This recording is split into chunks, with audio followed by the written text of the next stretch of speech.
Hindi tutorial classes में आप सभी का स्वागत है।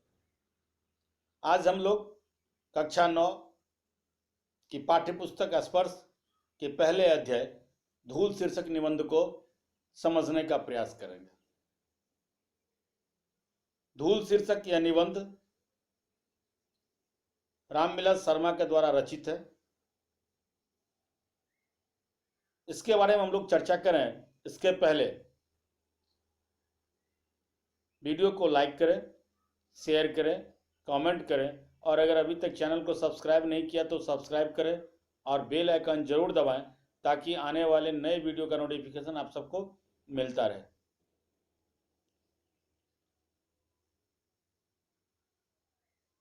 लेकिन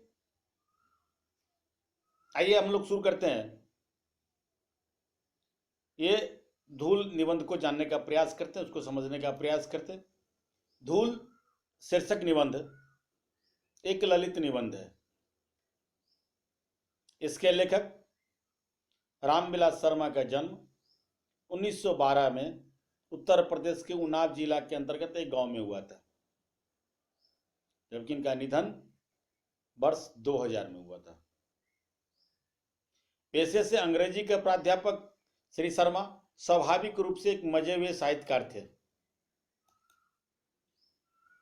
उन्होंने कई कविताएं, कहानी, उपन्यास सहित अनेक साहित्यिक रचनाएं की।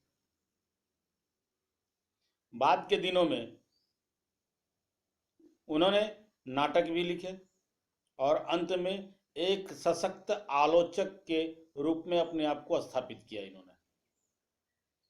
इसी क्रम में इनके द्वारा कई स्तरीय ग्रंथ, स्तरीय निबंध आदि की भी रचना की गई और कई सम्मान भी इन्हें मिले।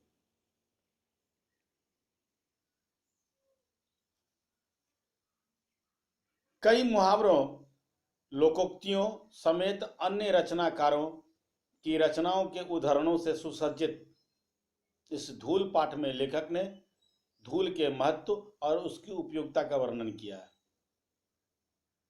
अपनी किशोर एवं युवावस्था में पहलवानी के शौकीन रहे लेखक श्री शर्मा ने अपने इस ललित निबंध के बहाने आज के तथाकथित प्रगतिशील शहरी लोगों को गांव और गांव में पाए जाने वाले अखाड़ों की सैर कराते हैं। वे इस पाठ के माध्यम से लोगों में देश प्रेम का पाठ पढ़ाना भी नहीं भूलते या पाठ पढ़ाने से नहीं चूकते हैं। वे धूल को किसी हीरे से कम नहीं आंकते।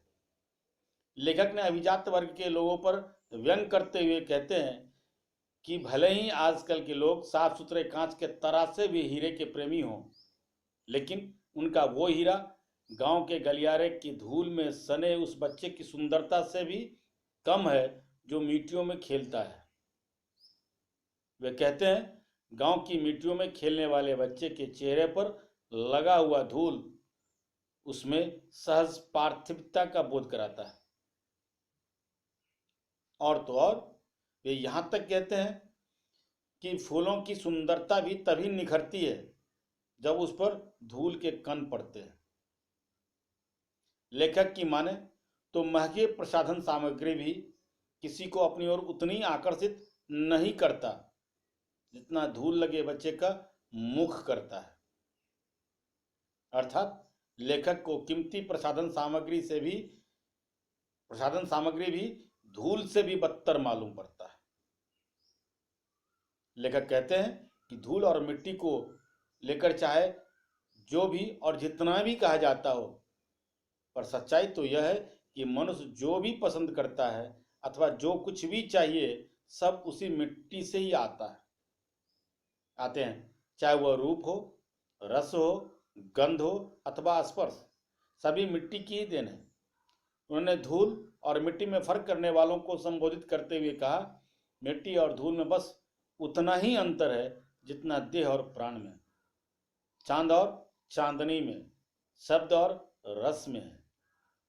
वे कहते हैं, कवियों ने अपनी रचना में जिस गोधूली शब्द को अमर कर दिया है, वास्तव में वह गांव की है, शहरों की नहीं। नीचे अथवा तुच्छ आदि से धूल की तुलना करना भी लेखक को कचोटता है और अब कहते हैं ये कोई वेद वाक्य नहीं है जो सनातन है। बल्कि सच तो ये है कि बड़े बड़े वीर इस धूल को अपने ललाट पर लगाकर अपने आप को धन्य समझता है। श्रद्धा, भक्ति और स्नेह की चरम व्यंजना के लिए धूल से बढ़कर दूसरा और क्या हो सकता है। ये अलग बात है कि धूल को लोग अलग अलग नामों से जानते हैं, पर धूल आदमियों के जीवन का यथार्थ है। लेखक इस बार एक बार फिर धूल के महत्व को रेखांकित करते हुए कहते हैं कि धूल कोई साधारण वस्तु मात्र नहीं है, बल्कि तेल मट्ठे से सिंचाई हुई है। इसके साथ दिन रात काम करने वाला कामगार हो अथवा अखाड़ों पर जोर आजमाइश करने वाला पहलवान, उसका शरीर इसी से पुष्ट होता है।